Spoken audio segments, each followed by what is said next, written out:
Hello, everyone, and welcome to a brand new episode of The Wrap right here on YouTube. This is the 2023 Survivor Series War Games recap live on YouTube for the world to see. My God Almighty, we have some sounds coming from my co-captain on the microphone being egregious right now, sampling on a little something, something to pay homage to someone that sampled on a little something, something around this time last year in oh faithful Chicago.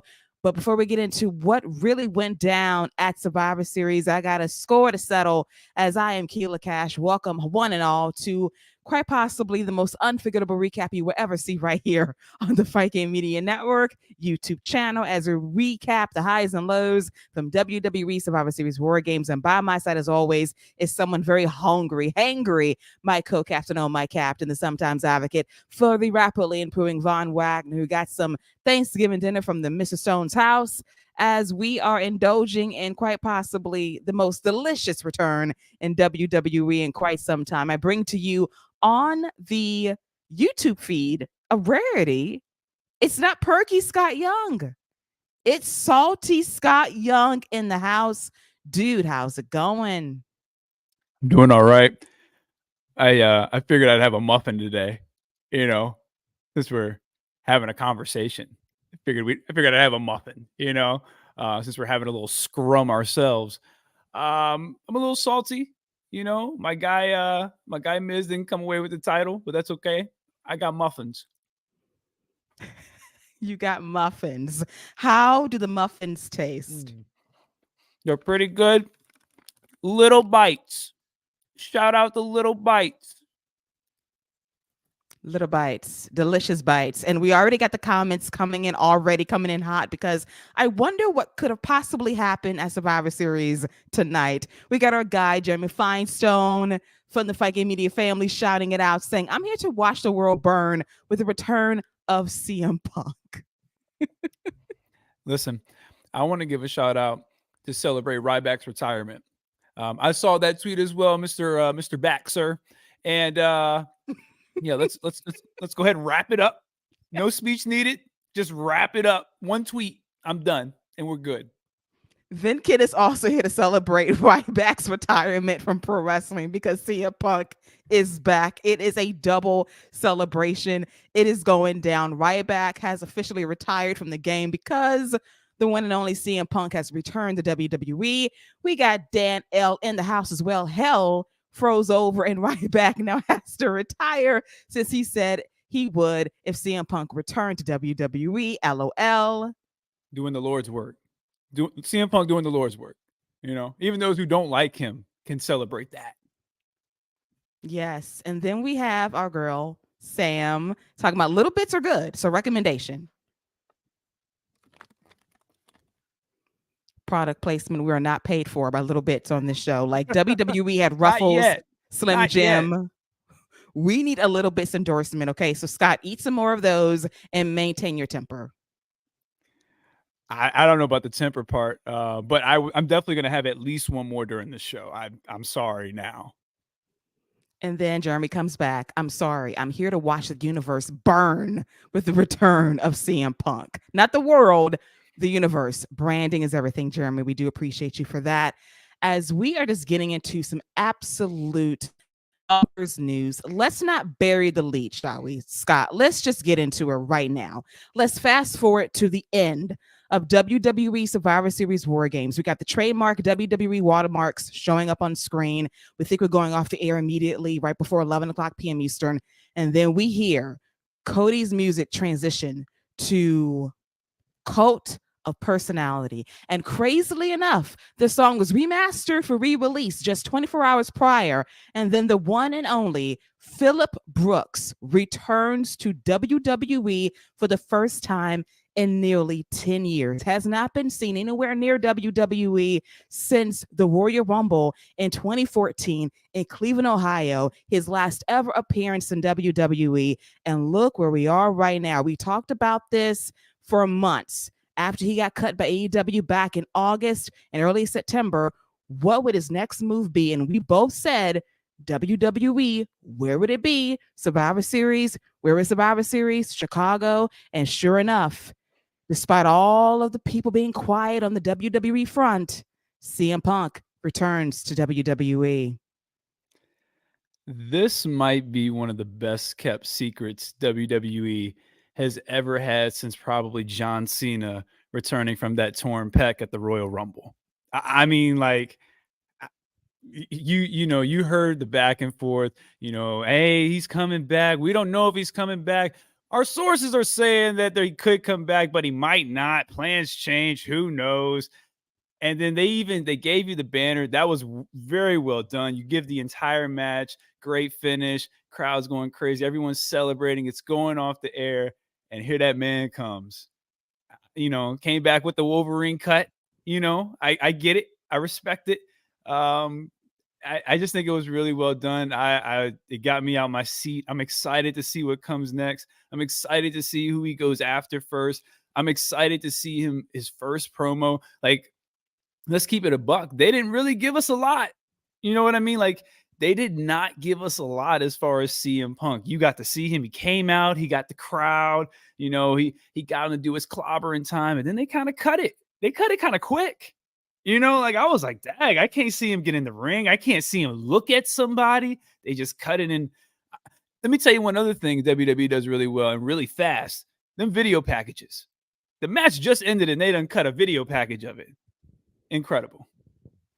Listen, the WWE production team works so damn fast. Like, it's lightning quick. Like, they inserted him right in there at the tail end. Like, holy shit, this is real. They're busy. And we got to laugh at Vinkin once again saying, we all need to thank Jack Perry for this. Yes, think about this, y'all. Jack Perry is still suspended by AEW 3 months later, and CM Punk got a bag with WWE just in time for Christmas. Jack Perry's doing the devil's work.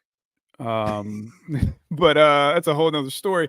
Listen, I just think where we are right now is crazy to think about. We'll see how long it lasts. It's not like he's still CM Punk, so we'll see how long it lasts. But for right now, very, very exciting times. Whenever they advertise him to show up, I think he's going to get a really good rating because people are going to be interested. What does he have to say, especially if they give him a live mic? A live mic. What is he going to say? His first promo is going to be fascinating as to what he's going to say and the axes he has to grind and the shade he's going to throw at various people to come back to a place he hated, he belittled just a couple of years ago, saying in 2021, I return to professional wrestling. And 2023 goes back to the land of sports entertainment. And how he's going to frame that argument, we'll see. Samantha has a great question as well, saying SRS, Sean Ross Sapp and Fightful says Punk and Triple H didn't talk until this week. Could Ospreay signing with AEW have pushed Triple H to call up Phillip? Very good question, Sam. Scott, your take on if that's a possibility as to why Paul called up Triple H right before Survivor Series. I mean, absolutely. And then you see just kind of the anticipation, just all the hype that's surrounding it. And yeah, I mean, not being able to get Will Ospreay, you get somebody like that, you're talking a world-class worker who's going to give you some of the best matches your company has ever seen. So you don't get that. So you get the next best thing. You get the biggest name you can possibly get right now. And and I mean, that's as good of an answer and a counter as you can do. So if we're playing chess, that's as good of a move as you can make right there. Listen, that was a gamble that paid off, and we saw online they talked for about an hour this week, got the deal done, and it's just craziness. I want to offer my full thoughts on this towards the end of this episode because I kind of called this a year ago. Crazily enough, that was before a fight at Brawl Out. I just had a feeling that CM Punk had one more thing he wanted to do, and that was headline of WrestleMania. And he saw a certain rattlesnake do that last year, and he was like, this could be me.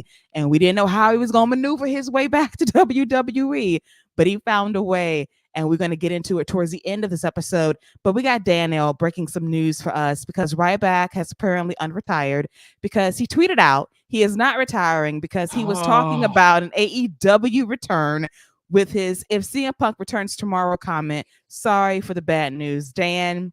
We call that a backpedal, and we call that somebody that was just too scared of losing what career he had left and just saying, "Oh, well, I lied. Well, I don't care, dude.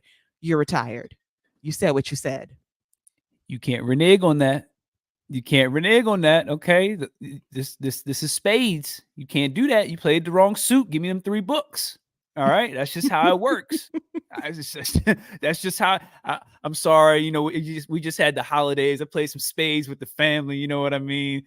So I'm all about some cards right now. So he is absolutely reneging on his deal.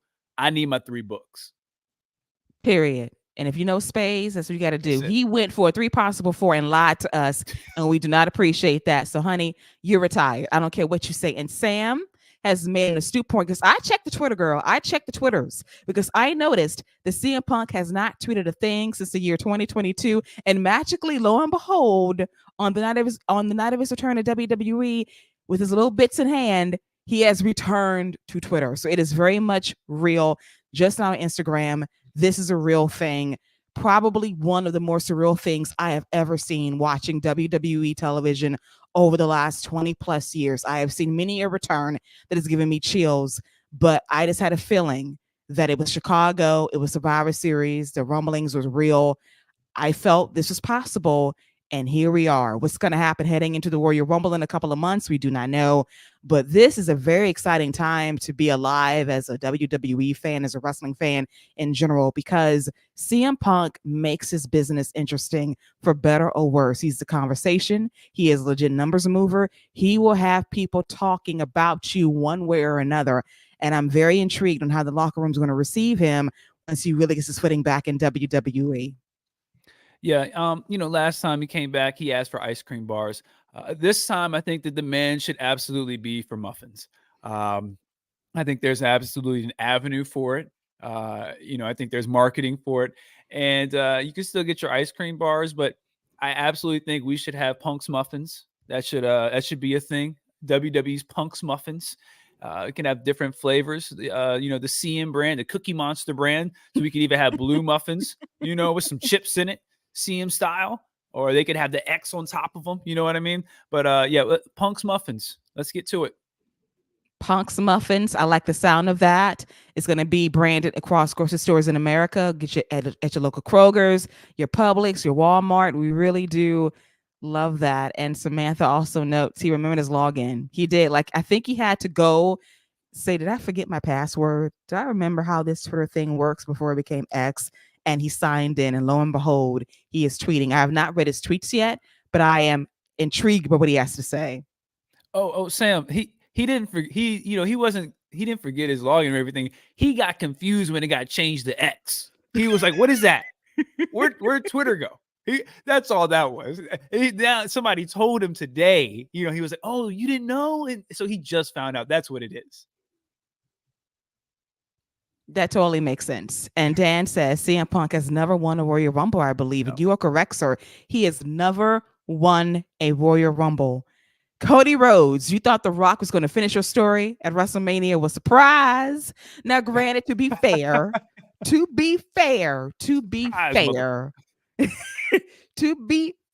there are 2 championships in play. So, Cody, I still think you can finish a story. Nope. But, oh no, you don't think that the most Nah. appetizing match at a WrestleMania will be Seth Rollins, who looked absolutely disgusted at this man's return, versus CM Punk out of WrestleMania 40 night 1 or 2? No, the biggest match you can do is Roman Reigns versus CM Punk. There's no doubt or question about that. CM Punk, Paul Heyman, Roman Reigns, that whole just synergy there, no question. Main event of a WrestleMania he's never had. Yeah, there's no question that's the biggest match you can do. Cody boy, bruh, let me tell you something. Your story is taking longer to finish than old boy who's writing the what's it called? what's the HBO show called the Game of Thrones books? It's taking him longer to finish the story than that. Like, you're not gonna finish it, bro. There's no. You could do Punk and Rollins. That's a cool night one, but then Punk becomes a part of his own joke. You know, isn't he the one who made the joke to Max about going and being a part of night 4 of a buy one get one free? So if he not night 2 closing it out, I don't think it worked like that. Man, and Sam says a very good point. If Punk finishes Cody's story, Cody's express purpose of coming to WWE was to finish the story. And this dude has absolutely completed the power play of the decade.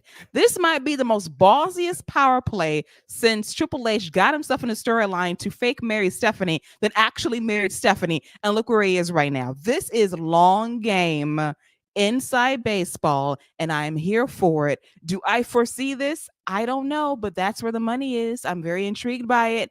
You know, I do want Cody to finish the story, but my God, CM Punk is right there. And that is the money. That is where you need to go, possibly heading into WrestleMania 40. And I know those tickets are going to move even higher now, knowing that Punk is in play heading into next year's big WrestleMania 40 in Philadelphia. And, you know, maybe that's the reason we've been getting Cody and Seth interacting so much. And, you know, now they're being all buddy. And then we end up, you know, finding out that Cody's going to end up facing Seth. Like, maybe that's why we're getting that to build towards it. But me personally, the biggest match is that, but I think Cody should be the one to beat Roman. You've got it built up, you've got the story there, and I think CM Punk can absolutely run the other brand and elevate it as well. You know, the champion elevates what you have, so a guy like CM Punk running that brand elevates it. I get he's not going after the big dog himself, but he's still be the top guy on the brand on the TV holding the title. So I don't know, man. That's why it's going to be the Royal Rumble is going to be crazy now. Very intriguing. It is very intriguing. I have to say that it's changed everything. Tampa, I don't know what's going to happen. This probably is going to go down as one of the more unforgettable Rumbles, and we don't know anything yet with 2 months out. As I said, I got a lot more to say about the return of CM Punk towards the end of this episode, but let's get into War Games at Survivor Series from a sold-out all-state arena in Chicago, Illinois. 17,000 strong, the biggest crowd ever for a WWE live event in Chicago. Highest grossing outside of WrestleMania 22 in Chicago for PLE. This crowd was hot all night long. And yes, they got on my nerves at times chanting for CM Punk. Now, if you didn't get this man last night, I don't know what to say, but he showed up when he needed to. But I will say, for the most part, the crowd was hot and well behaved. They were cool in certain spots, understandably so. But in terms of energy, this crowd was on fire. And I love the fact that WWE kind of reduced the staging a bit, got rid of that big old screen and the staging, and went small scale. I like that set because it's a bit more compact. You get more people in the building, and it looks sleeker versus the big stuff that makes people look kind of small when they come out. And when you have the smaller set, it makes them look like, I don't know what, superstars. This was the crowd was on fire. They love the War Games matches. They responded to the big spots. They got invested into each and every match by the end of it, and that's a credit to the workers as well, because following War Games matches and going before War Games matches when you know big stuff is coming, you put you in tough spots. So shout out to everyone who really, I thought, did a really good job tonight. I don't think we got any maybe classics, but I thought everyone put on a good to great match tonight. They really did. And I thought from top to bottom, it was bookended well with the Women's War Games match. We had the great main event for the men. And I thought the timing of the matches did not overstay their welcome at all. They were well booked, told different stories throughout. The middle portion was the cool down matches, honestly. You really had to get the crowd a little bit back in the flow of things, which worked for me. And it wasn't about having these long classic battles. It was the War Games matches that was your premier reason for tuning into the show, which I appreciated. But let's get into it right now, Scott, with the Women's War Games match going down first, involving the team of Bianca Belair, Shotzi, Charlotte Flair, and Becky Lynch versus Damage Control's Bayley, Io Sky, the women's champion, Asuka, and Kairi Sane. And we talked about this last week that the way we would determine the advantage for this match would be a poll by way of ruffles. Now, on SmackDown the night before, there was a tag team match involving Bayley and Asuka versus Becky Lynch and Charlotte Flair. So you telling me logically that could have been the advantage match, but oh no, let's get ruffles some play. It makes sense that they're paying you that kind of money to get that play to do a poll to see who would get the advantage. And sure enough, Scott, I cannot believe it. The baby faces won the poll. I'm still not sure we weren't supposed to get ruffles on a pole match. I'm sure. I'm still not sure that's not what the match was supposed to be, and somebody just messed up. The way they've been talking about them chips all night, I just knew that those ruffles were going to be hanging on a pole, and somebody's going to have to grab them. Makes no sense. So now the baby faces have the advantage, and you have.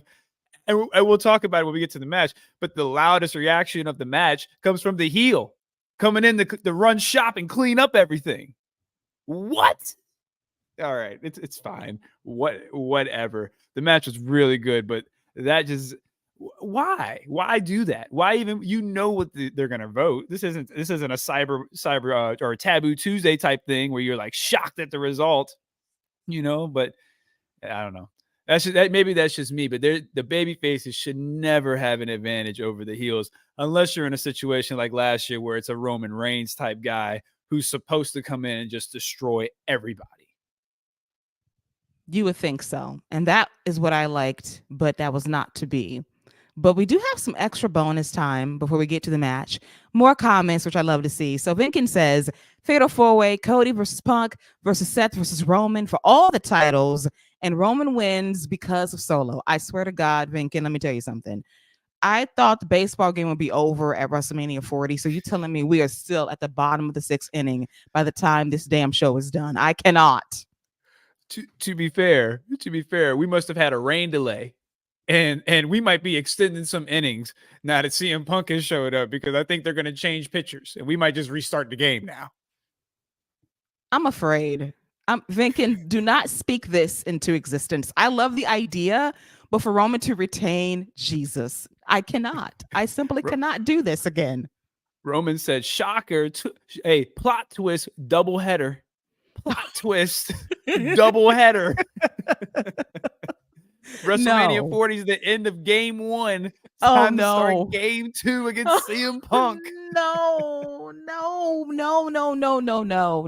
Okay. God, no. And then we have G-Tan, CM Punk, loudest reaction in 9 years. I'd have to think about it. I don't know if it's but it's that Chicago crowd is special, man. So it's definitely up there. It's absolutely in consideration. It is definitely up there. I would say Money in the Bank 2011 is like the most cream of the crop CM Punk pop you'll get outside of the United Center when his initial return happened on Rampage 2 years ago. But this one was pretty damn close. Randy's reaction was actually pretty damn sick too. So those two reactions combined, yeah, that was pretty hot stuff. And, like 2 years ago when Roman Reigns, that Tribal Chief run was at its height too, the John Cena return at Money in the Bank, that was an incredible reaction that he got. This, when Roman Reigns is telling everybody to acknowledge him, and here comes John Cena. Even the Brock Lesnar one at SummerSlam the following month. So this was absolutely incredible. But I don't know, like I would put it that John Cena one, Kofi at WrestleMania. You know what I mean? Like these are big pops, big special moments. So it's absolutely in consideration. And as of right now, living in the moment, probably. Definitely. I had to break out the ticker, Scott. As you can see, we got breaking news. CM Punk is back in WWE. Hell is frozen over. Red alert, red alert. I had to break out the ticker for this because it is a very special occasion. Hey, it's a big deal. It's special. CM Punk looking good. And listen, you talk about let's not bury the lead. I know we got to talk about the women, but shout out to my boy Randy Orton, who is back, looking good. He is looking good. he's looking jacked, baby, to quote Booker T. For sure. Sam is laughing at the banner. I had to do it. I had no choice. This was a special occasion. I had to call for it. But let's get back to the women's division. Gotta say that this women's War Games match was my favorite since the OG version back in 2019 NXT War Games with Rhea and Candice fighting 2-on-4 against Shayna, Bianca Belair, the now, God, what is her name? What is her name? I'm trying to think of it. One of the witches, Scott. Oh, Alba Fire. Alba Fire.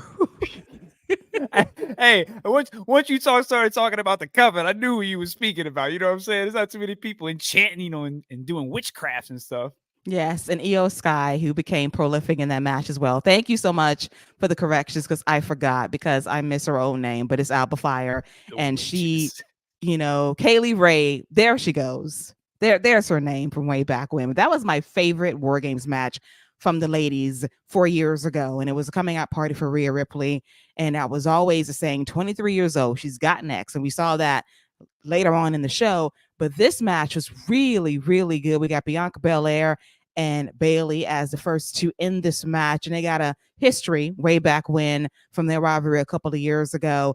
And from there, we had the baby faces with the advantage. First. Oh, Becky, my apologies. Becky Lynch was first. And Bailey, thank you for correcting me on that. So confused. CM Punk on the brain. So sorry about it. It was Becky Lynch and Bailey starting the match. There we go. Correction. Thank you so much, co-captain. They started the match, and from there, it was the heels trying to play catch up throughout because they lost the Ruffles poll as we had, Io Sky coming out to even the odds later on during this match. And Io Sky, the women's champion for SmackDown, had a showing. Let me tell you, very impressed by her as always. Kairi Sane's entrance in this match just took her time, just stumped her way down to the ring with a pirate walk, very nonchalantly taking her time because she has not forgotten what Bailey did to her all those years ago. She basically kicked her ass out of WWE. So she said, let me take my time coming out here to save you. I appreciated that. Eventually, Bianca Belair did get in the ring, followed by Shotzi and Charlotte Flair. And then Asuka was the last one in for the ladies to represent her team.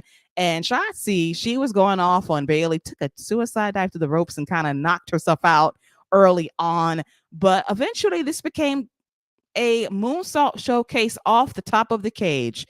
It was not Cody Rhodes on this night. It was Io Sky with a replay thanks to an assist from Dakota Kai, who said, let me lift this trash can from underneath the ring. Let's use this chain to lift up said trash can. Io Sky puts the trash can over her head, and then she dives. Yeah, she did her spot. That's her thing. That's her War Game spot. They had a nice hook. So you didn't want to bring anything else up. You didn't want to just load the trash can up with some stuff. Like, I ain't just bring everything. Give me the toolbox. Bring it all out there. Jump with everything. Bring some chairs. Should have just brought everything you had. Shotzi looked really good in this match. I thought this was probably her best showing I think she's ever had, especially since she tries some really risky stuff, and sometimes it doesn't work out. But I thought tonight she looked like she belonged out there with everybody else, and I thought she was the weak point going into this match, and I came away really impressed with what I saw.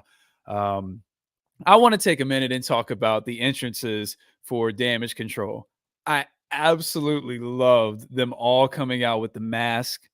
And that song they come out to, they all just be kind of bopping to it. Like Asuka over there, that whole time was just bopping, moving to it. Bailey was kind of moving a little bit like this. You saw her like that. And then you had Kairi. She was just sliding with it.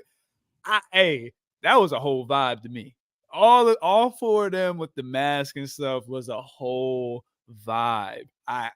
I thought I rocked with all that. They get their own table, each get their own basket of cheddar biscuits. And wow. I ain't even and they can order what they want because that is a vibe right there. I thought they came out and looked awesome. Wow. The masks were a vibe. I loved it. They were dancing to the Loved it. song. I loved it. Bailey, I am going to pray for her, obviously, as we get to the end of this match, but I like the vibe. And Vinkin says, shots, she really had to take that assisted elbow while holding 3 chairs. She sure did. She sure did. And she had to take it like a champ because I know it With had her to hurt whole like hell chest. with her whole chest at that. My God Almighty, she did. And then Vinkin comes through saying, most people hate the damage control song. I didn't hate it, but maybe I was just vibing with them. And maybe I was just like, okay, y'all rocking with it. I'm rocking with y'all. You know what I mean? I don't know. I didn't hate it tonight. But let me see how I feel when they come out and they're just walking like Carrie Sane was, with that Pirates, power walk down to the ring. Maybe I'll feel a little different. But with that vibe they had tonight, I'm rocking with it. I liked it. That was probably, I have to say, when people come out to a theme song and they're vibing, it makes a song better. Granted, I am not the biggest fan of that song. I'm not going to lie and say it's a bop. But with them out there vibing those masks, I felt it. For the first time ever, I liked the song. It was cute enough. I dug it. But yeah, Shotzi, to me, she definitely balled out in this match. Very impressive. Had her moments here and there, was a little shaky. But as you said, Scott, I was very concerned on SmackDown, partially because of the promo that she cut, which was so broad and over the top. It was like, this is not the Shotzi I know and love. But thankfully, we got the backstage segment with her and Charlotte Flair. It was mellow. It was real. That's the Shotzi that they need to lean into. And when Triple H compliments someone that he's very high on during the press conference, that tells me that he thinks that Shotzi's got next. I think she does too. I remember those days with NXT when she stood out to me a couple of years ago. She's got that. And she's went through a lot on the main roster. The botched heel turning in like she was feeding with Sasha Banks a couple of years ago. But this Shotzi, if they keep it right in the pocket without her being too over the top, that is where the money is. She has a lot of charisma. She's very good in the ring. She's definitely a daredevil out there. Give her the proper material and she can go out there and soar. Yeah, and Triple H has always been pretty high on her. She was somebody who was getting singles matches against the NXT champion. I believe it was Io Sky at the time, when she really wasn't getting a lot of singles opportunities, at least longer matches. And I remember it being one of her better matches. It was a very physical match, and she wasn't really able to capitalize off of that. But she's always been somebody that Triple H has been given opportunities to, and as you said, see something. And she does have something to her. There is something where you can kind of there's this Daredevil-esque where you're like, all right, let's see what she's going to do. She has a certain aura to her. It, it, I don't want to say it's not quite Jeff Hardy-esque, but it gives me those same kind of vibes. Maybe more of a Darby Allin, just not quite as reckless. But I don't know. She might just be as reckless, but I mean, those are just the kind of vibe. And I don't mean that in a negative way at all. Like, she goes hard. Like, she goes hard. The spot she did when she ran off the chair and hit Bailey on the ropes, that chair bounced off and ended up hitting her right in her gut. And she got right up and kept moving, smiled and kept it moving. Like, she a beast. Like I said, I was very impressed with her tonight. Me too. I thought she had a star-making performance throughout this match. Kairi Sane, my girl. I love this heel persona of her, so chill, and she's trying so hard to be a bad person. I refuse to shake your hand. I refuse to touch you people, but she's so cute. Like she she She's wants to so shake the cute. hands. She wants to shake the hands. She wants to, say, "Hey, people, I love you all." But she's got to be a heel. But let me tell you something, Scott. She bought out this big ass trash can lid, the biggest trash can lid I've ever seen in my life, and she went to swinging with those back fists and those elbows with that damn trash can lid. Knocked that poor Shotzi several times. Don't you forget, that was the very first thing she did when she walked in the ring. She grabbed the lid and everyone started booing because they wanted the tables, and she back fist Shotzi in the head. And I was like, yo, whoa, easy, take it easy. Like, good Lord. And then she ended up hitting, I think it was Shotzi who caught the second one too. Yes, back to back blows. Kyrie. I mean, like, you know what? There is something about her where she loves to throw these back fists in twos. When she came back and hit Bianca, she hit her with two. She hit her with a two-piece, and then caught her with the biscuit at the end. Like, she be killing them, man. I don't get. She has some personal. Shotzi must have caught her wrong. Must have hit her with a kick she ain't like. She must have did something to her. Becky Lynch was on the ground. Kyrie Sane had the kendo stick and was jabbing her, jabbing her. You could tell Becky looked like she was getting a little upset, and then Kyrie Sane just jabbed her one more time and just kept it moving. And you can see Becky Lynch tried to kick her on the way out. Hey, you gotta watch Kyrie. Kyrie is a little menace, and I love Mm-hmm. her. I Mm-hmm. love her. The intensity in her laying her shit in is amazing. And Vicky comes back and saying, "No one beats Darby. He is a maniac for taking some of that shit." That is true, Hey, dude. Let me tell you something. hey. Let me tell you. When that dude yeeted himself down the stairs at Daly's place, concrete stairs, that is real. He said, "Let me fall down these stairs. Let me take this bump." Darby Allin is a crazy person. I respect the crazy. Period. Don't I don't need I don't need to see Shotzi will do that. I don't need to see her try because she will do that. Don't let her have no falls count anywhere match because she's gonna jump off the steps or she's gonna try to slide off, then springboard onto something, and then hit the slide again into like a Hurricane Rana or into her DDT. I don't need to see that. Oh no, but we will someday in WWE. I don't doubt it for one second. Probably. Absolutely. Vinkin Probably. says Kyrie is one of the hardest heels to hate, to be honest. She really is. She is one of the sweetest human beings on the face of this earth. But damn it, she lays her shit in, and you do want to boo her. But it's just hard. She is really a sweetheart, but she plays heel so well in this situation. Very icy and cool, as Michael Cole mentioned on commentary. Just a very cool demeanor to Kyrie, which I like during this heel run for her in WWE.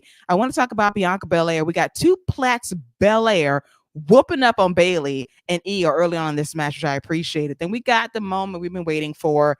2 years in the making. I gotta watch the press conference back because my girlies are back together. Becky and Charlotte Flair. The beef is over after 2 years.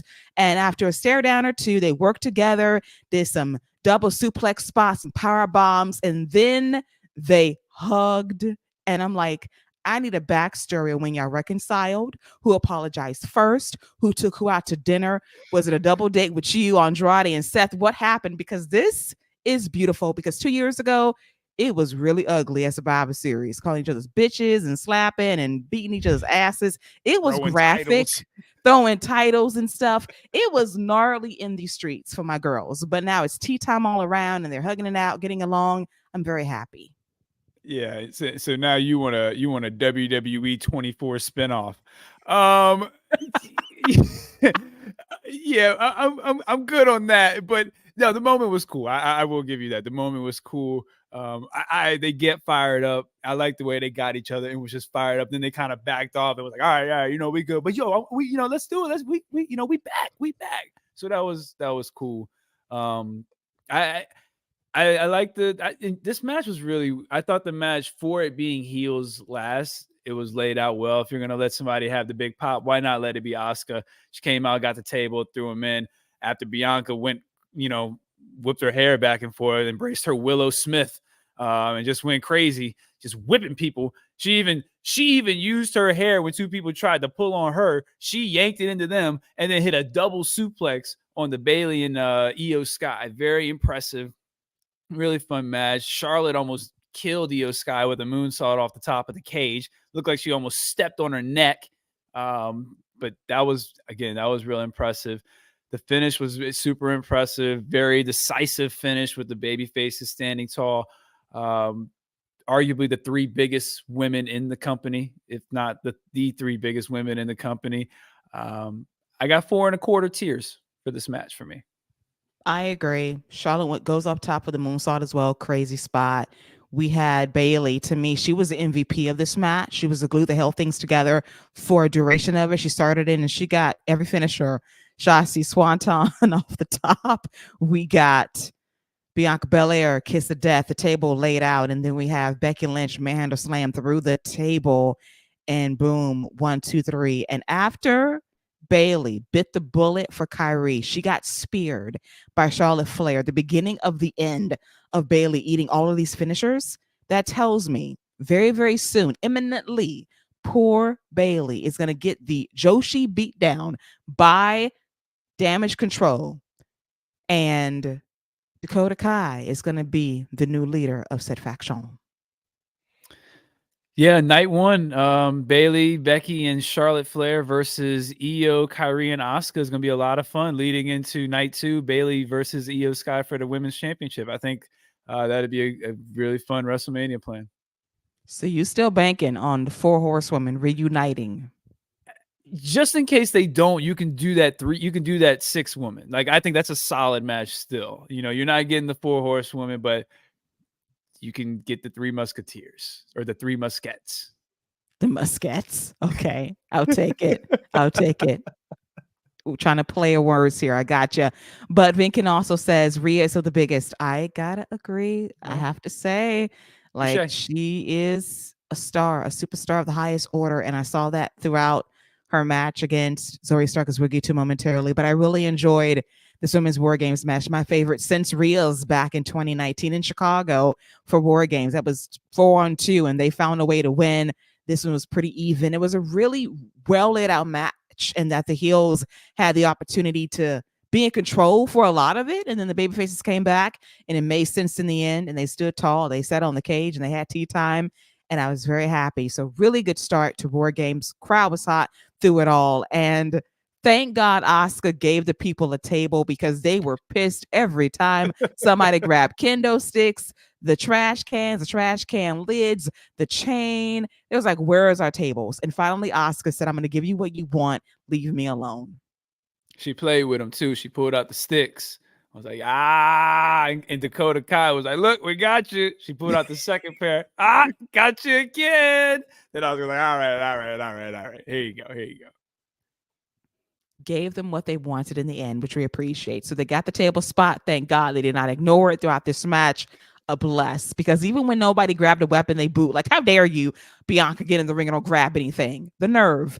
But all in all, really fun War Games match for the ladies that set the tone for the evening very nicely. As we get to our next match, which was a test for Gunther, the Intercontinental Champion, the longest reigning champion in WWE history, against The Miz.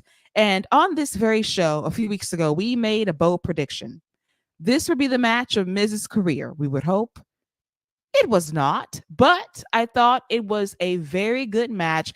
It was a little slow to start, will not lie, but it kicked into high gear down the stretch. I will say the Miz's upper kicks were pretty good. The lower kicks, leave those alone. But upper kicks, they landed right on Gunther's head. Hey, not bad at all. He was chopping Gunther, brave soul, slapping Gunther, braver soul. Gunther was selling for the Miz, selling his knee at one point as well. And then it came down to the turnbuckle spot. Miz, being a crafty heel, let me knee Gunther, then low below him behind the referee's back, hit the skull crushing finale, and the fans bite for this near fall. They almost thought a title change was going to happen. They want Miz to hit it one more time, and then boom, it does not go down the way you thought it would.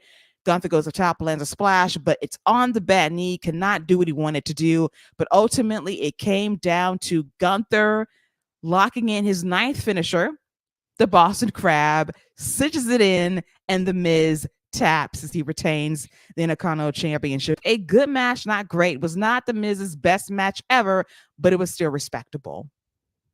I thought the Miz did his thing. This is a really good match.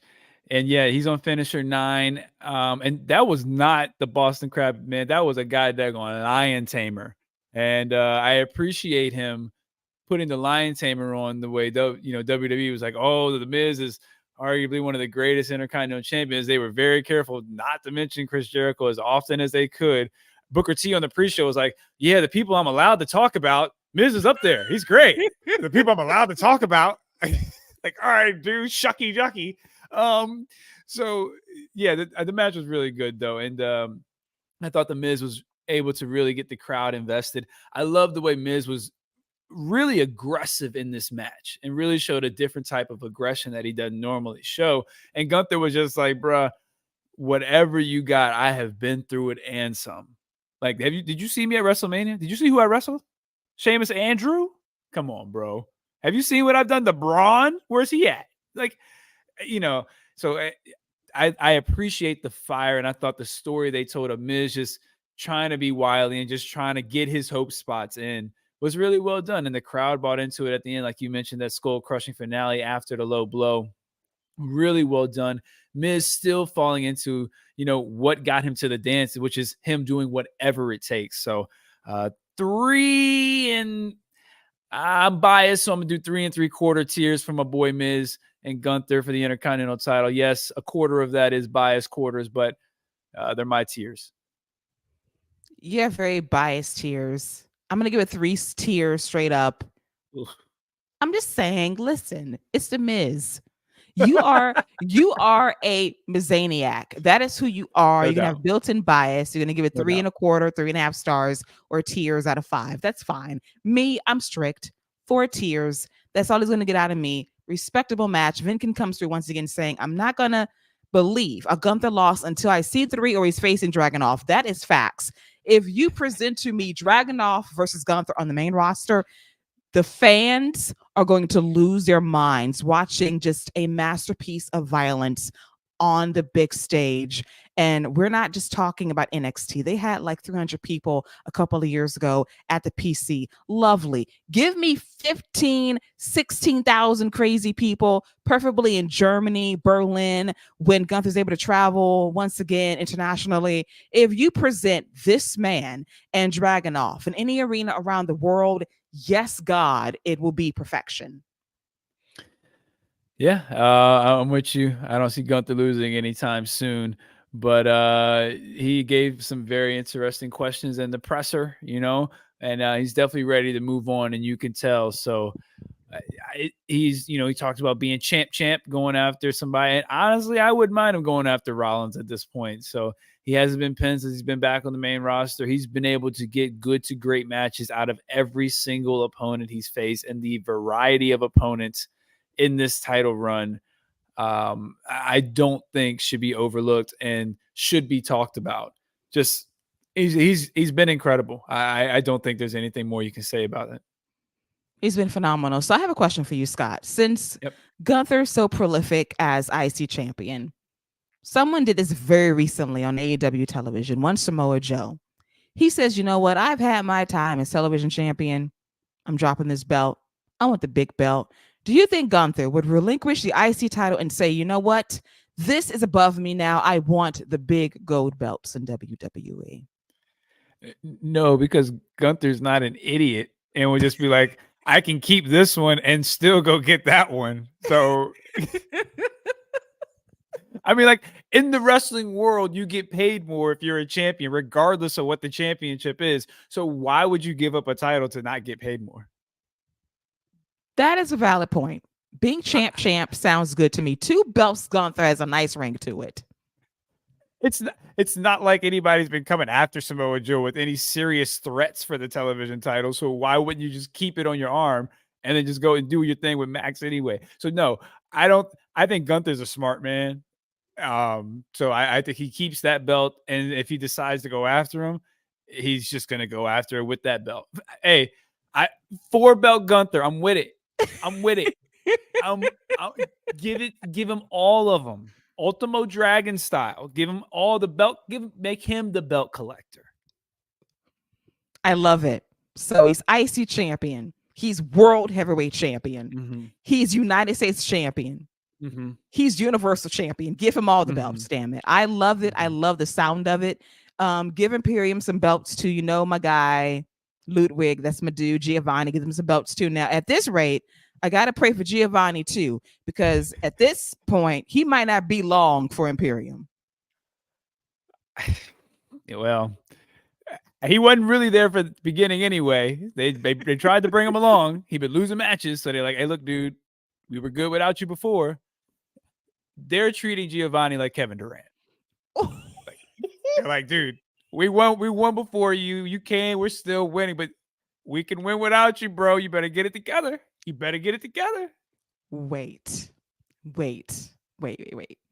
So this is a rarity on this show that my co-captain is actually going to compliment the Golden State Warriors in saying, we've done this first without you.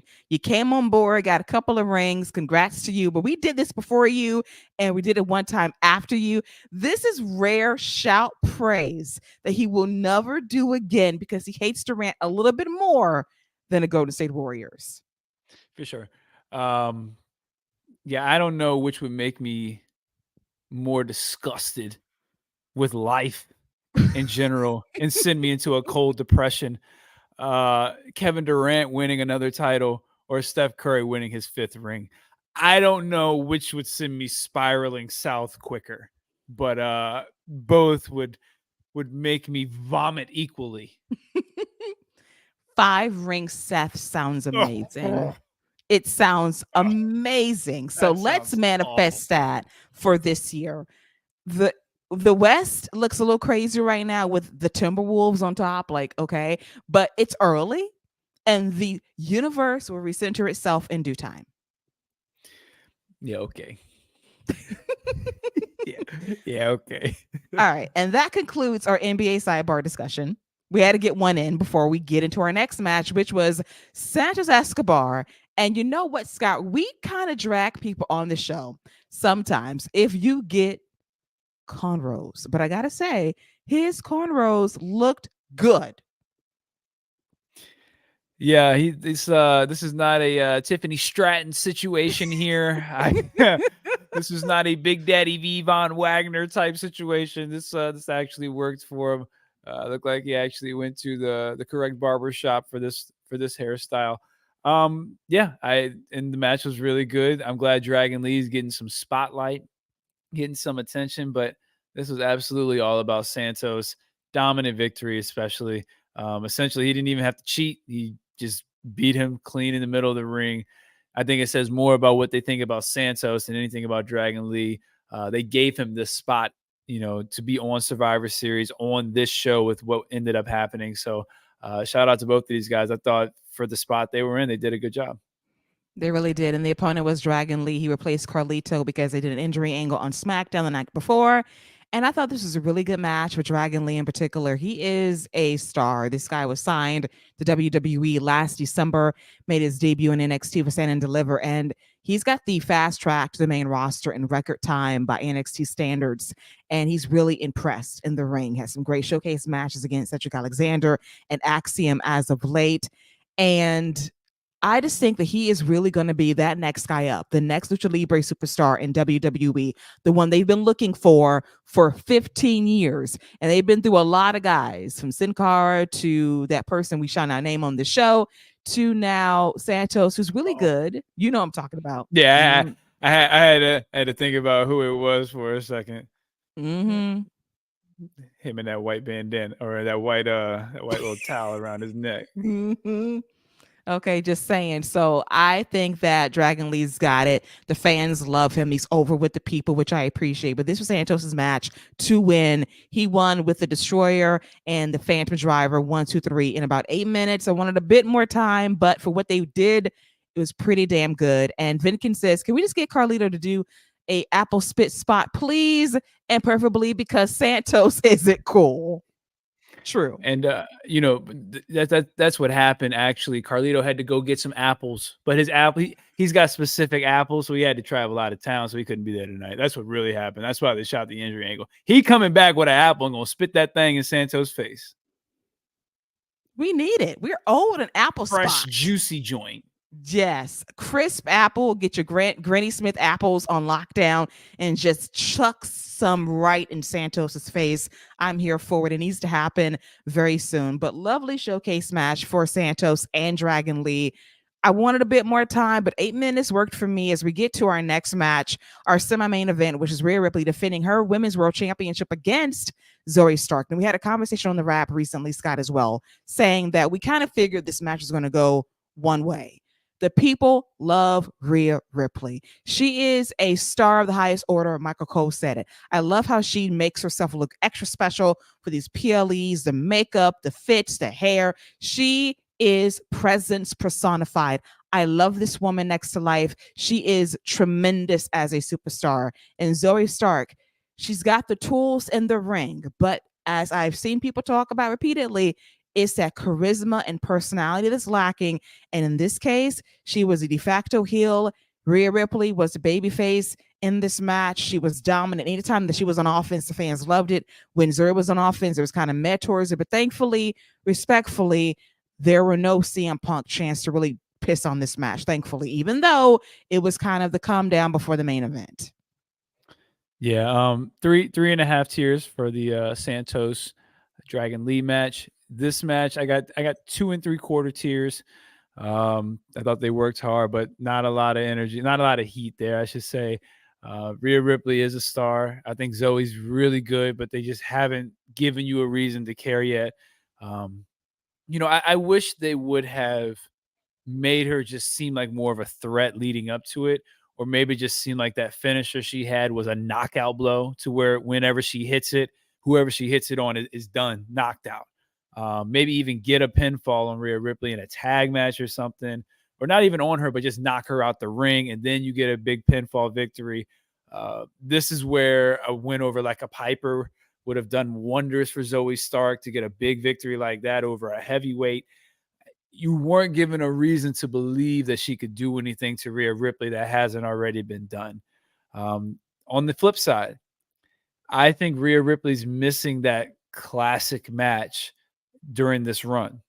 She had a classic match to get the title, but she hasn't had anything come close to that since she's won it.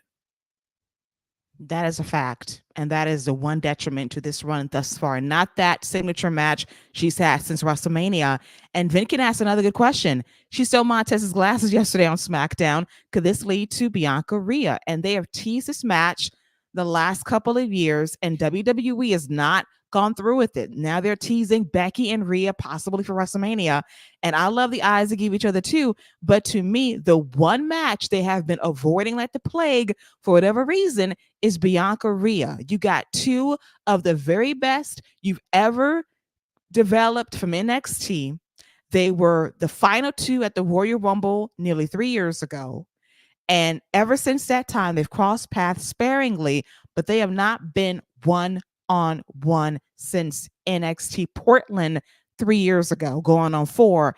And at some point, we got to stop ducking this matchup and just do it. These are the two powerhouses you got in WWE.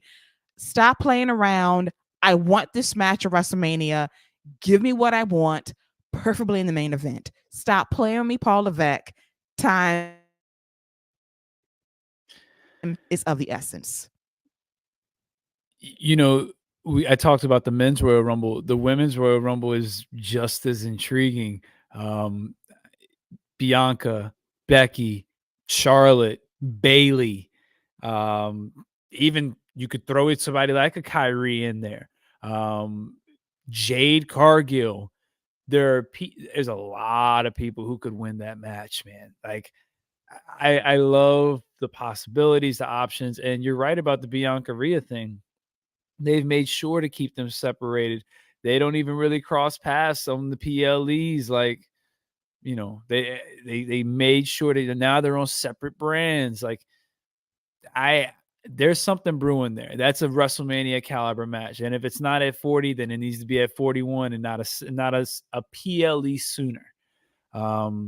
That's a big time match, and maybe at a SummerSlam, but I think that's doing them a disservice. That's a show closing match, WrestleMania. So, yeah, you're right about that. I can't wait to see what they do with the ladies, both titles. Yes. And Vinkin, you becoming my new favorite person because you said the best statement so far. I think Liv beating Rhea also can make sense according to their history. And Scott has talked about this on the Wrap recently. I agree because there is history there. Rhea took out Liv over the summer. She's coming back soon. She could win the Royal Rumble. She can challenge Rhea. Like we said, this is the most unpredictable Royal Rumble in years for both the men and the women. You don't know how it's going to go. And Liv is another viable option because she got wronged by Rhea Ripley. So you got Becky, you got Liv, you got Bianca Belair. 3 options off top, and they're all going to be great. And then you just talk about the people who aren't going to win, but are going to factor into the match, like Nia Jax. She's going to factor into the match. She's going to play a part in the match. And Asuka is going to play a part in the match. I just, the women have a lot going on for them right now. You and I have talked about the possibility of there being 4 to 5 women's matches on the WrestleMania card. And I don't think that's unreasonable, especially with the amount of talent and just star power that the women have now. When you're talking just star power, Bianca, Becky, Charlotte, Rhea, like, and Liv Morgan is no slouch. We haven't even talked about Raquel. That's another woman who's going to factor into the match. Like, I'm the women's division is really starting to pick up. It's picking up steam, and I think the road to WrestleMania is just going to be so intriguing because there's so many different roads you can take. Um, like you said, I've been on the Liv Morgan train for a while. I think that's a great story you can tell. A Bianca Charlotte Flair match doesn't need a title, and that's another matchup that needs to happen. Uh, Liv Morgan or Io Sky Bailey, that can have its own title. Becky Lynch can do we've seen Becky Lynch do wonders. So if you want to trust Jade Cargill to somebody at WrestleMania, that's your girl. That's your girl. Because the other one is Mercedes Moné. And if she's coming back, then I need the 4. So, but if she's not, then you got to give Becky Lynch, Jade Cargill, Charlotte versus Bianca, Liv versus Rhea, Io Sky versus Bailey. That's 5 women's matches right there. All viable matches. And honestly, you could close with 2 or 3 of them.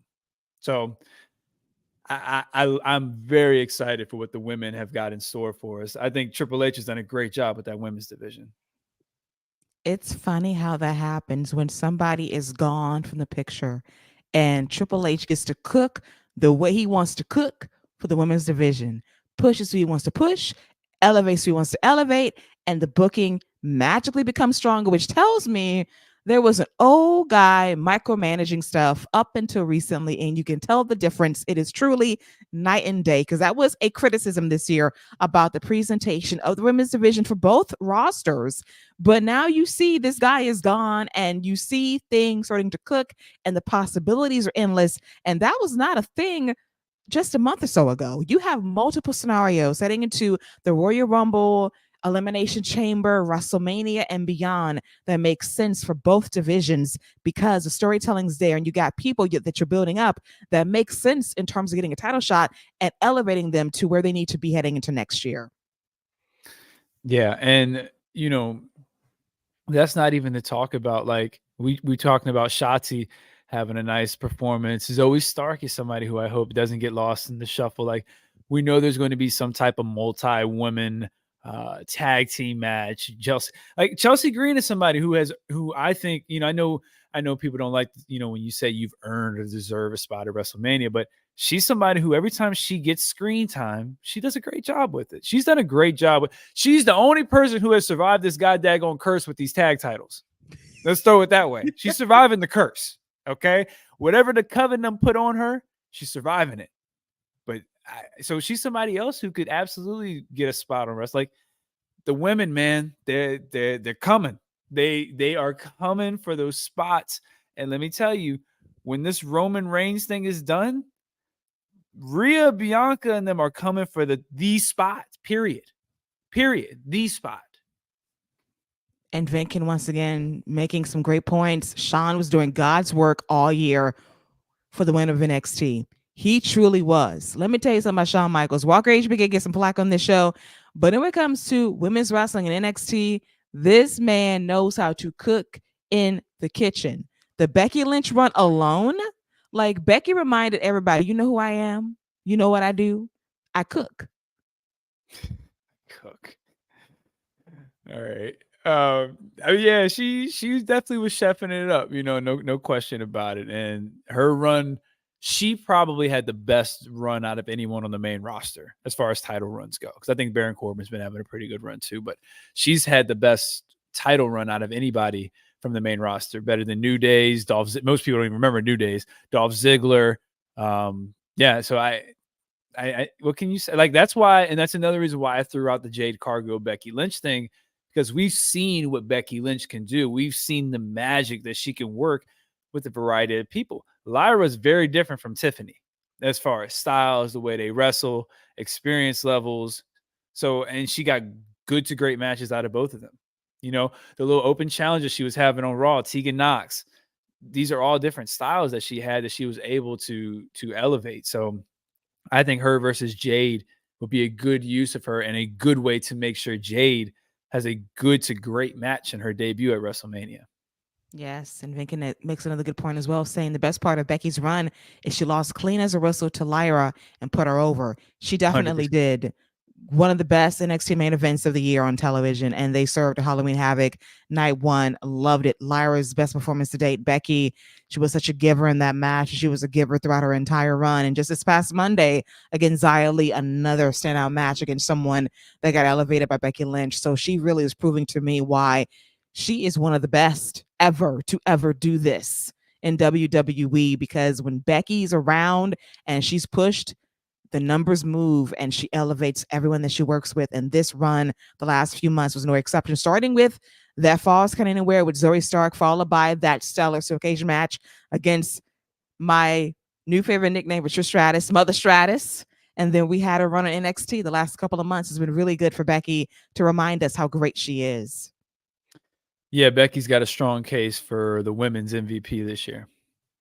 Absolutely agree on that. As we get to now, the main event of Survivor Series, as we revisit what happened at the end of the show one more time with greater context, it was the men's War Games match involving the team of the Judgment Day featuring Drew McIntyre.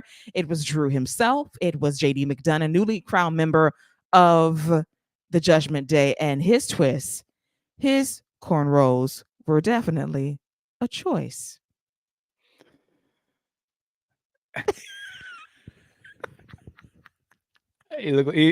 My man looked like he was Malibu's most wanted. So Wow. what do you want me to say?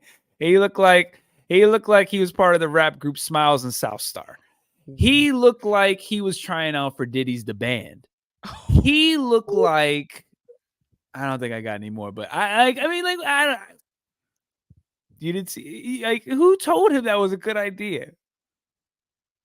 Should have just went out there with two pigtails for all. I mean, for what you had on, dude. Like, what was that?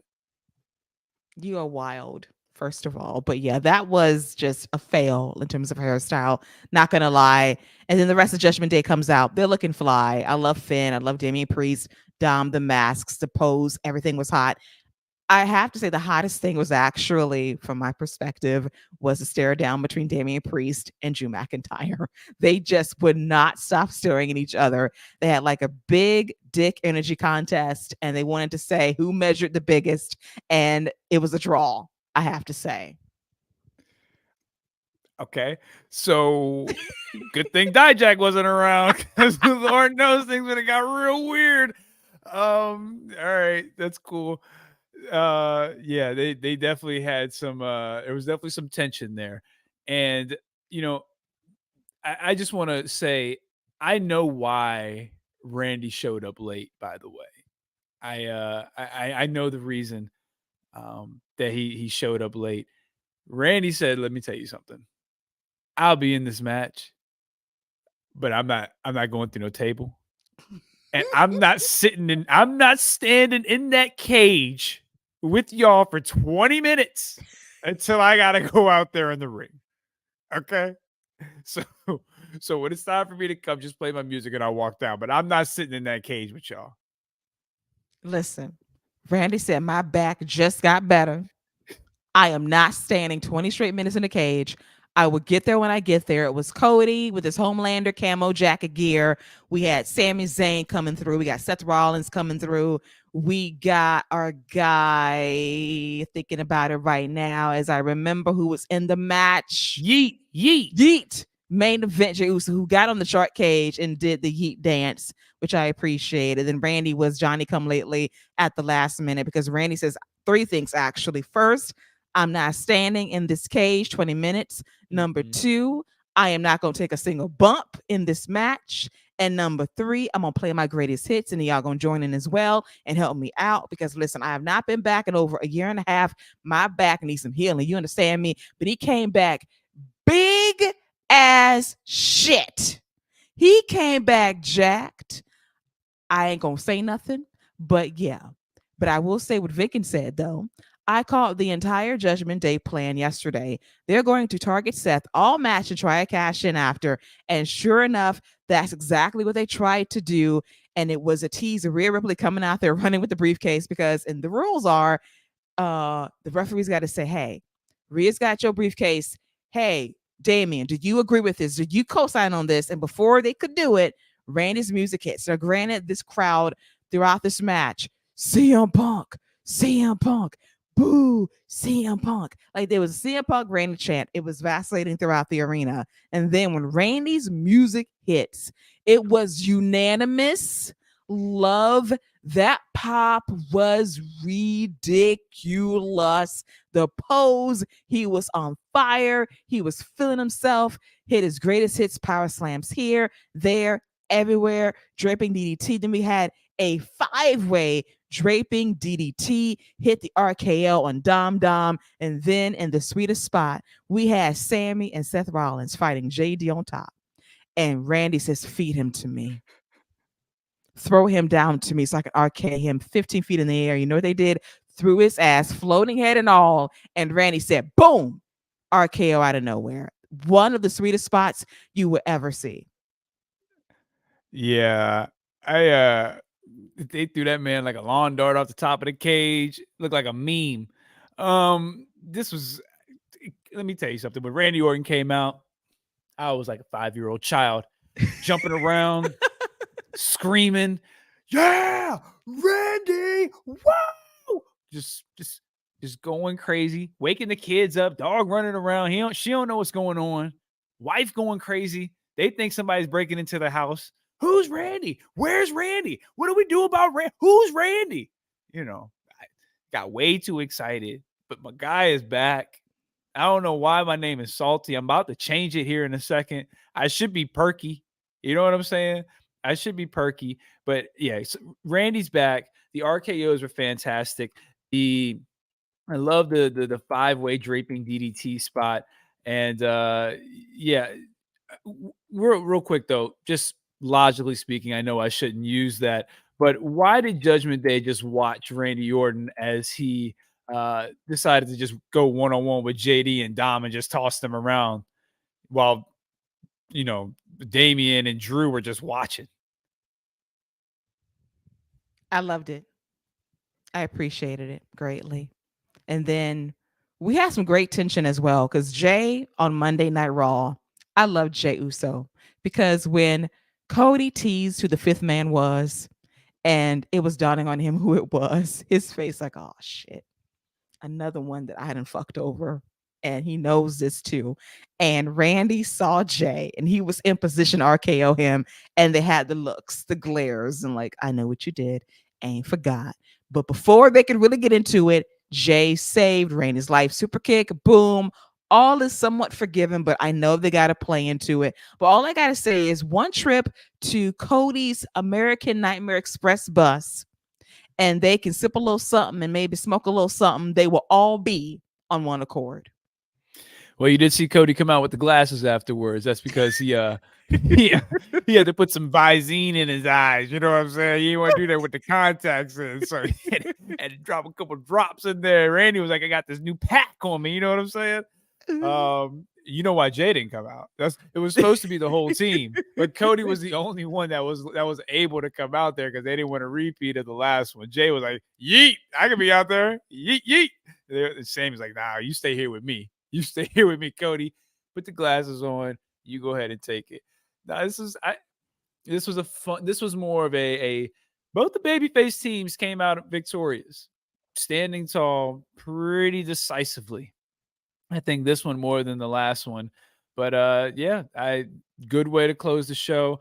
And I thought they did a good, if that was the ending of the show, I thought that would have been a very good ending as far as crowd would have went home happy. They shut down the CM Punk chants. Randy Orton came in, looked fantastic. The crowd was completely on board with him. And the RKO spot at the end was great. Love that he gave Cody "Hey, you got this. This for you, homie." Gave it to him, let him get the pinfall. Jey Uso, Sami Zayn are now 2-0 in War Games matches.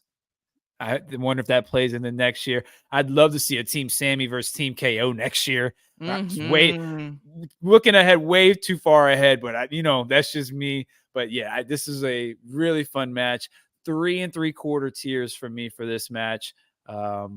Wasn't anything crazy, but I thought they did a good job of sending the crowd home. And Randy was incredible. He was great. He knew to hit all of his greatest hits, and the fans would love it. I did love Seth and Cody begrudgingly working together, and Cody bringing out the cowbell out of nowhere. And we had teamwork with the cowbell, and then them tugging the cowbell between the legs of Finn Balor and low blowing him. That was a sweet spot. I appreciated the callback to what they did in Hell in a Cell in Chicago just a couple of years ago, or a year or so ago. Time flies, I tell you, in WWE. And look at them working together, getting along. It's all good. Everybody just shine in this match. Didn't overstay its welcome. Nothing too crazy went down. I thought that both War Games matches showed good stories, different layout, which I appreciated. And the baby faces had their moments. The heels had theirs as well, of dominance and control. And ultimately, both teams, the faces, came out on top. And as you said, Scott, if this was the end of the show, that is how you sign off. And we had the watermark. It was trademark WWE 2023. Check out the press conference next on Peacock. And then we hear, once again, let's go back. Cult of personality. Michael Cole and Corey Graves are stone silent on commentary. They let the moment be. CM Punk comes out and this crowd goes crazy. There are no half boos. It is all cheers as Scott nibbles on those little bits once again. And he goes to people in the crowd saying, whose town is this? It's Chicago. It's my city. I'm repping my city. Sold out. Before I even got fired from AEW, this place was sold out. They opened up more seats. It was sold out. Before it was War Games, it was sold out. And I am here. They made the call, and it was sold out before anything of this nature was possible. This man, going on 10 years, gone from WWE, back in WWE after nearly 10 years, could be at the Royal Rumble most likely. The last show he was at nearly 10 years ago. And I will go back to what I said a long time ago on this show. I stand by this. WrestleMania last year in Arlington, Texas, AT&T Stadium. It was Stone Cold Steve Austin versus Kevin Owens in the main event. I will never forget CM Punk when he was on Twitter around this time last year was very complimentary of the weekend, of Stone Cold, of Kevin Owens, of everybody having their moment. And I thought to myself, wow, you're very complimentary for a reason, because you saw this man, your hero, one of the people you admired and looked up to, in the main event at 58 years old. And he's working his ass off, taking bumps, and he's putting on a show. And you thought to yourself, despite what you said about WrestleMania's nights 1 through 5 and your promo against MJF, you thought to yourself, if you give me one night in WWE in the main event, this is what I want. I said, I don't care what this guy has done in AEW, respectfully speaking. The one thing he always wanted was a WrestleMania main event. And by seeing what Stone Cold did the year before, he wanted that. We did not foresee Brawl Out or Brawl Out 2 at all in or all out. But look at where we are right now. It is the year 2023. We're at Survivor Series. And here we are. CM Punk is back in WWE.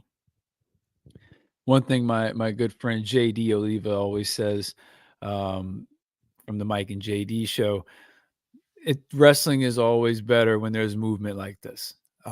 This is good for wrestling. This is exciting. What happens? What's going to happen now? Is this who Shinsuke was talking about? Because apparently these talks happened in the last week or so, but Shinsuke has been talking about this White Knight for about 3-4 weeks. So is it Punk? Is it somebody else? Again, the Royal Rumble is going to be one of the most open fields we've had in a long time, with legit people who could challenge Roman Reigns. And if they don't, who can? I mean, CM Punk's never won a Rumble. Give him a Rumble win. And man, this opens so many avenues, so many doors. Monday Night Raw, people are going to tune in. Does CM Punk show up first Monday? Does he show up on SmackDown instead? How does this affect TV negotiations? SmackDown just moved. Would Fox have kept him if they didn't know CM Punk was still going to be around? Like this, I think this is very intriguing times right now for WWE. I'm very excited. For me, AEW was probably at its most intriguing was when CM Punk was there. And I think WWE now has just added a whole nother layer of intrigue to what they have going on. I said it earlier, CM Punk versus Roman Reigns is the biggest match that they can do, but you don't have to do that. You can save that match and do that anytime you want. Because I imagine you go back to Chicago and face Roman Reigns. Whew, good Lord. But yeah, this was what a moment. This is an all-time moment that we will be talking about forever. Wasn't quite Rampage, but I think it was right beneath it, and it's probably right. This is probably the second greatest reaction he's ever had. Second or third. Money in the Bank still number one. He had one where he was making his return against Chris Jericho, where they were in Chicago. I think it was Payback, where he came back with the Wolverine chops right before he left, where you got a really good reaction there too. Him winning the title at MSG at Survivor Series was a huge reaction there. But this right here was almost because they didn't expect it. You could hear the almost like, oh my God. Like it was a completely different reaction. And then it turned into, oh my God, this is happening. So special, man. It was special. Surreal, I have to say, when I get a little bit more into it in a bit. But Dan L has a good question. I just had a thought.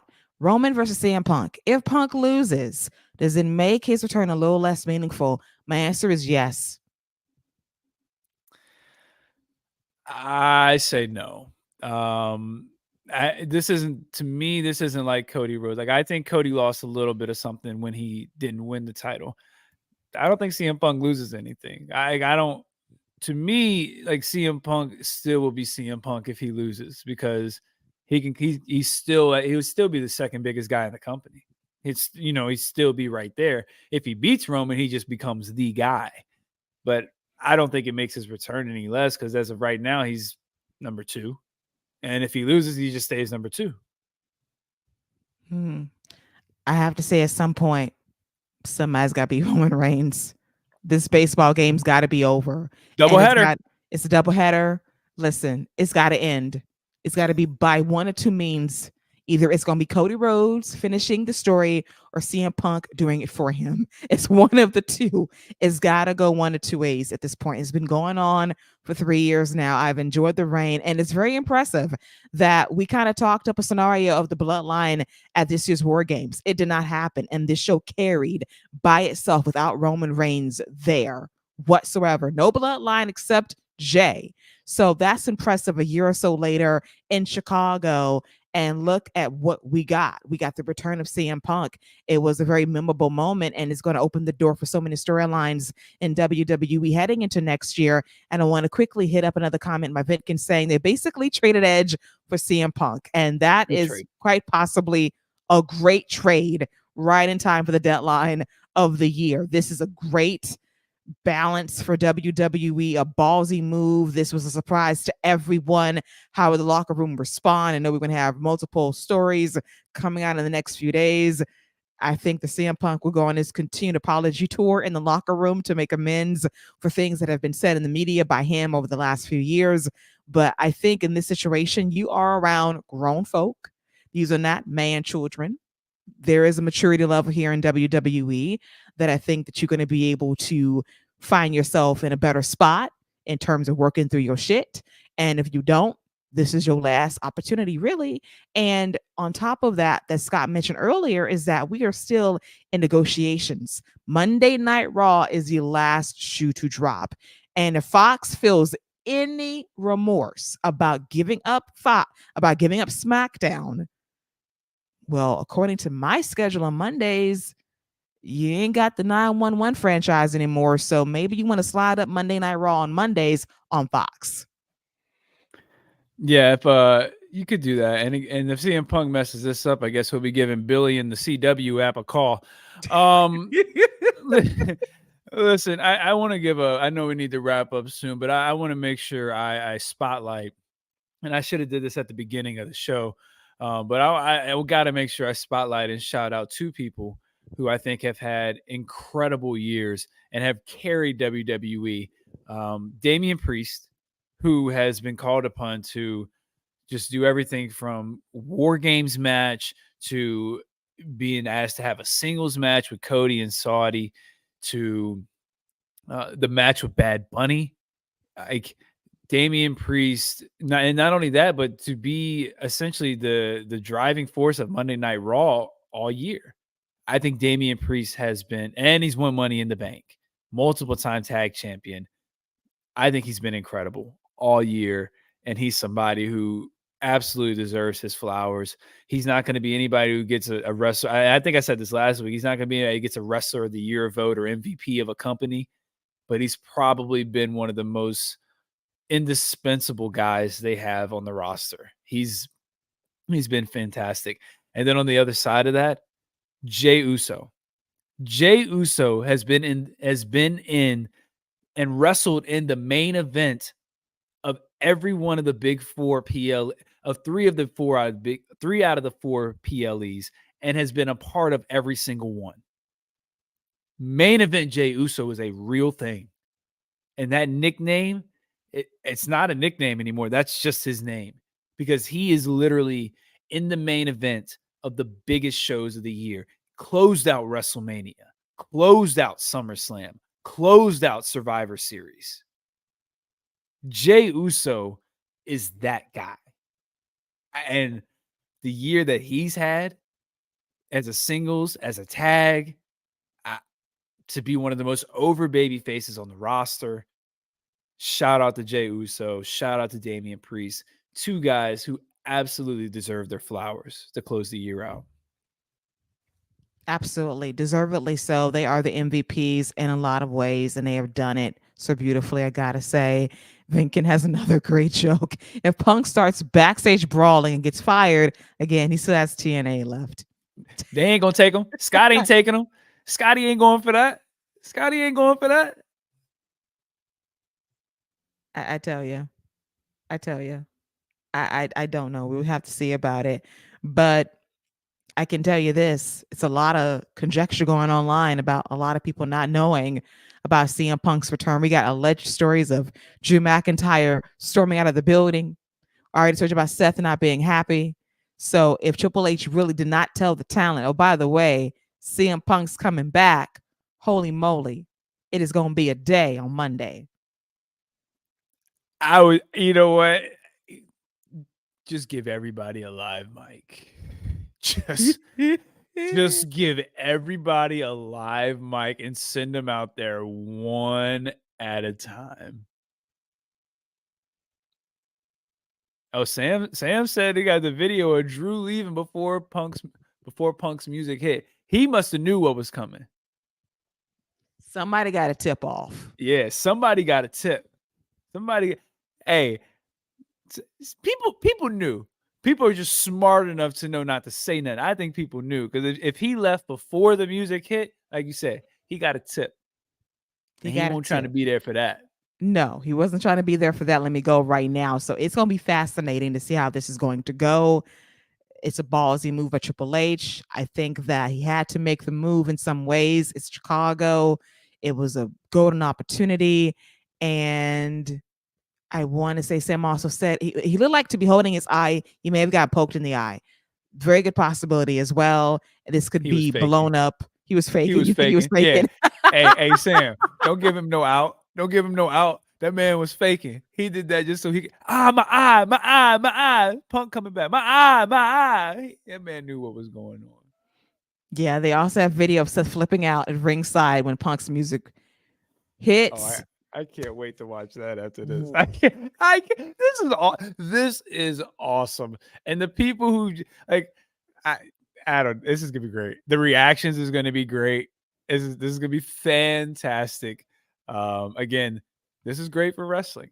Like the signings and the going back and forth, this is what needed to happen. This is reinvigorated, wrestling. So we'll see how long it lasts, though. Again, I said that at the beginning of the show. He's still CM Punk. We'll see how long it lasts. Sam, I saw this too, saying Seth had to be held back by Cole. Come on now. Michael Cole holding Seth Rollins back. At this point, the story is unbelievable. This is a work. His back hurt. His back hurts. So Michael Cole, of all people, Michael Cole, hey, Seth, come on, man. Don't do that. Where was Corey at? Corey didn't want to hold him back. Corey was like, oh, go get him. Go get him, Seth. Got a boy. Got Michael Cole holding him back. What do you do? Wrap the cord around him? Because Michael Cole not physically holding that man back. Oh my God. So yeah, listen, we're going to see the multiple official WWE camera angles of this man's return and everyone's reactions. I cannot wait. Sam also says he was sort of holding him back. See, sort of. See, right. No doubt.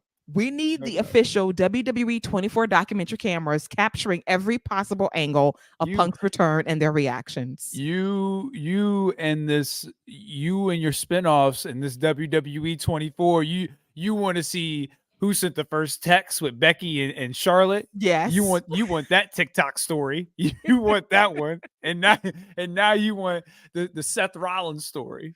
Yes. I want them both. This is going to be the most fascinating documentary in years. I want to see how Beth and Charlotte reconciled. I want to see how Seth tried to be up CM Punk with Cole and Corey Graves holding him back. Sam says he could have gotten away. Yes, I need this in my life. We need Drew McIntyre stopping away. I need to know where all the cameras were at for all the reaction shots, because I do not believe for 1 second any of this is real, but we'll see. It's going to be a fascinating time heading into the Royal Rumble and WrestleMania season. The promos are going to be God tier, and I am here for it. But here's the ultimate stunt show. Triple H, I got an idea for you. Not for WrestleMania because it's going to be too damn cold. But let me tell you something. I want you to book it. Give Cleveland SummerSlam next year in the year 2025. Cleveland. Listen, that was the rumor, dude. I'm just going by what they said. I have a better idea. I want Triple H to say SummerSlam is coming to Chicago at Soldier Field. Hey, if they go to Chi-Town, him versus Roman Reigns could potentially be one of the biggest. They might have to put that match on pay-per-view. They could honestly probably put that match on pay-per-view. Book it. If you want to stun on Tony Khan, Soldier Field is where you do it. In the summer. see, you on that billionaire pettiness right now. Yes. This is the time to be petty. This is you're right. Season You're right. To be petty. Because Triple H quite possibly locked up promotion and promoter of the year tonight. It is possible. Hey, I didn't see it coming. I didn't think it was gonna happen. I'm still kind of shocked that it happened. And again, as pissed off as I was that they cut from him so quickly and went to that, I don't know how they did it so fast video package, but smart. Keep me wanting more. I'm so intrigued right now. Sam says no because I don't need any more tweets. Listen, I need Tony to have an all-time meltdown. I know they said it on Tony, Sam, but I need this man to have an all-time legendary meltdown, one for the road. They stunted on him. They stunted on this man on a level of like, dude, let me tell you what they did to this man in a year. They collected Cody, Jade, and CM Punk in a year. That is absolutely insane.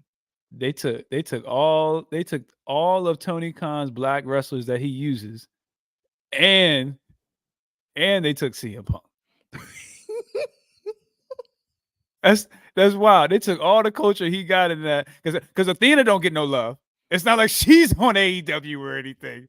But he took all the culture they got on Dynamite and CM Punk. Lord Sam says, I'll go live with y'all and we can react to tweets in real time. Yes, we will do a special live edition of the rap. We'll get Sam on the show because that man is going to have an all-time meltdown of epic proportions. A power bombshell rap. Yes, I love it. Vicky says, but they lost Edge. That's fine. They picked up 2 in a month. They lost a little bit of edge, but they're no Punk. You know what I'm saying?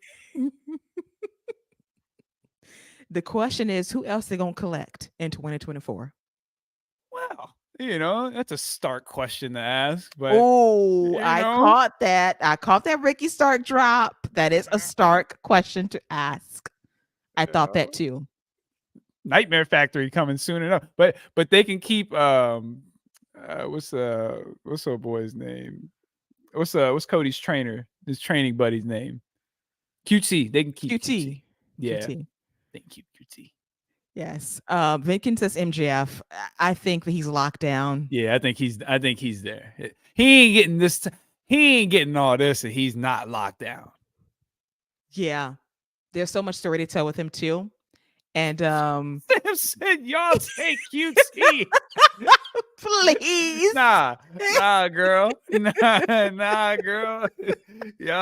y'all can keep that man. We'll take Hobbs. Yeah, I'll take, but he got to lead a book. He got to lead a book over there. We'll take Hobbs, but he got to lead a book. All right, and then read Tony's mean tweets. We will. Like, I'm looking forward to this, Sam. You have no idea because this man is about to go ballistic, and it might be tomorrow. Like, he's gonna just go crazy over this. He sacrificed so much. Get him in a TV show, Scott, and he said, "Bet."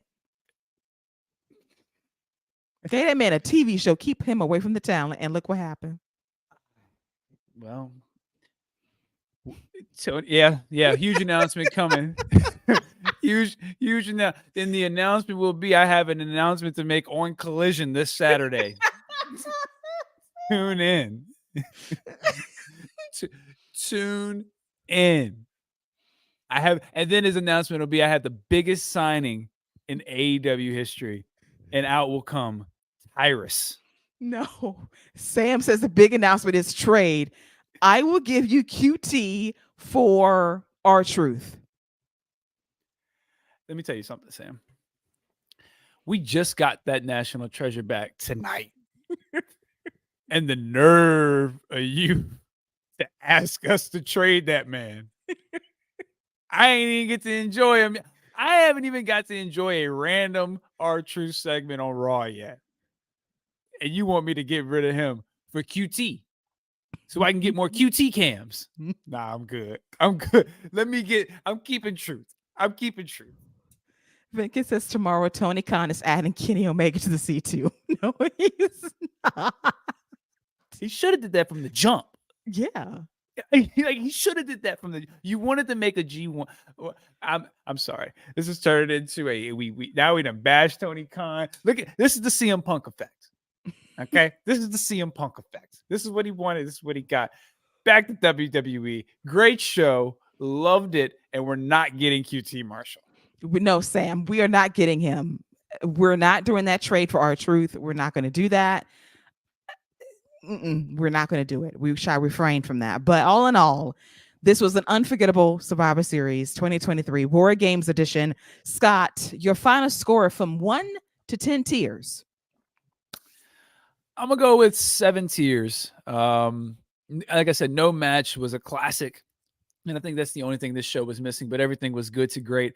And it will be remembered for the CM Punk thing. So tune into Powerbomb. Hey, first of all, you are a true professional, Sam, because that's how you do a plug. All right. That's how you do it right there. Secondly, you are not giving us QT. It's not happening. It's not happening. But yeah, I'm gonna give it 7 tiers. This will be one we talk about for a while. Indeed. Sam, I love you. And the fact that Powerbomb shows air at approximately 11 and a quarter hours from now on YouTube, 1 o'clock p.m. Eastern. It is the perfect way to start your afternoon as she pitches now, as we have the Rap Power Bombshells Connection crossover event of QT going to WWE. Hell no, that is not going to happen. We're not going to do that. We're not going to do that. Mm-mm. Nah, like I said, the only person we're taking is Hobbs, but he got to lead a book. It's the only person that I'm willing to take that trade from. But yeah, this is I'm excited about Raw. You know, I'm excited to see what the fallout is. There's going to be nothing but CM Punk chance though until he comes out, and they Oh, need to be yes. prepared and they need to be ready for that. Oh, yes. Vinkin says, me trying to imagine QTV on WWE TV. Don't envision it, baby. Don't No do need. that. You don't even No, need to. You don't need to. no, don't do that. It's not going to happen. And then Samantha, Sam, our girl, says synergy. Actually, that's the wrong synergy. We love us collaborating, but you trying to ship QT on us, that is negative synergy energy. But good juju on the show. Really, Yes. I think coming out of this, there's a lot of goodwill and a lot of momentum. And I think this is, I know we need to wrap up, but I think this is very telling about how different this Triple H regime is going to be. And I know it seems like it upset some of the talent, and we'll see if it ends up being a work or not. But this wouldn't have happened under Vince McMahon. I know he's all about the money, but I don't see Vince McMahon bringing him back, especially right just like that, you know. But Triple H is like, I'm gonna do what the people want. I'm gonna do what's best for business. And again, very excited. And the women, let me not forget about the women too. I think the women are in a great place coming out of this, just with a ton of stuff going on. So WWE got a lot of good things going. Triple H, you got a lot of good things going. Don't drop the ball as we get ready to hit to that finish line. Yeah, this is a very exciting time to be a WWE fan. It's been that way for well over a year now since Triple H has really taken the reins of creative. And this was basically the bossiest move that you could possibly make. And to think that CM Punk apologized on tour in Chicago a few months ago, and he was still trying to get back in AEW with his own show. And that was absolutely craziness. He gets his own show. It lasts a grand total of 2 months with him at the helm. He gets fired by AEW due to brawl out Jack Perry. So suspended, by the way. CM Punk gets a bag, as I said earlier in the show. And bada Jack bing, bada Perry. boom. Listen, and I have one more question. Roger comes through in the clutch. Look at you coming through last minute with the question, but I like it. Do you think Randy Orton will try to get revenge on Roman Reigns, but Cody gets in his way since he has to finish the story? He turns on him since he can't be a good guy forever, setting up a triple threat. I don't think we get the triple threat. I do think this is probably how Randy ends up turning on Cody at some point. You know, it has to do with Jey Uso. I think Randy Orton would be a perfect first opponent for Cody Rhodes after WrestleMania. Be a good turn for him. You let Randy Orton ride with Cody. Let Randy Orton be there at WrestleMania to beat Roman. Like, when I picture the Cody Rhodes finishing his story, I'm picturing almost every single person that Roman has screwed over somehow getting involved and hitting Roman with a finisher. That's why I thought last year's finish was so picture perfect. But this year, I see all of them getting involved again, and then we end up getting Cody winning. So, and Randy Orton being the first guy after and turning on him then, I think would make complete sense. So I don't think we get the triple threat, but I do think that is the catalyst of why Randy turns on Cody. I think so too. Not a triple threat, but I do sense Cody definitely saying, I have to be the one to finish this. I got this for both of us. Let me do my legacy thing for me. Let me finish my story. Then Cody will get turned on by Randy Orton, possibly then after WrestleMania when he wins the championship. If that is going to be the directive WWE is going into heading into WrestleMania, if they don't change the story. Now, my thought process remains that it's still, to me, if they want to go in that direction, it can be CM Punk and Seth. There is a story there based on everything that's going down in front of the camera at the end of the show. I don't know, but I think that WWE can't make a wrong decision despite how the night goes, for how the talent reacts to this man's return, and what will happen for Cody, for Randy, for Seth, for CM Punk heading into next year's WrestleMania. But it all starts at the Royal Rumble in Tampa in about 2 months.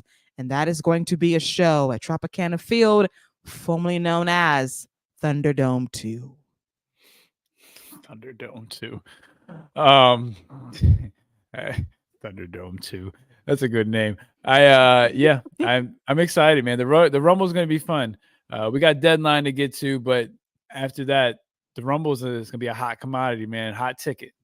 Yes, that'll be our next live show. Our final live event of the year for the YouTube channel for Fight Game Media will be NXT Deadline, going down in 2 weeks' time on this very show and on Peacock as well. Cannot wait to get into that.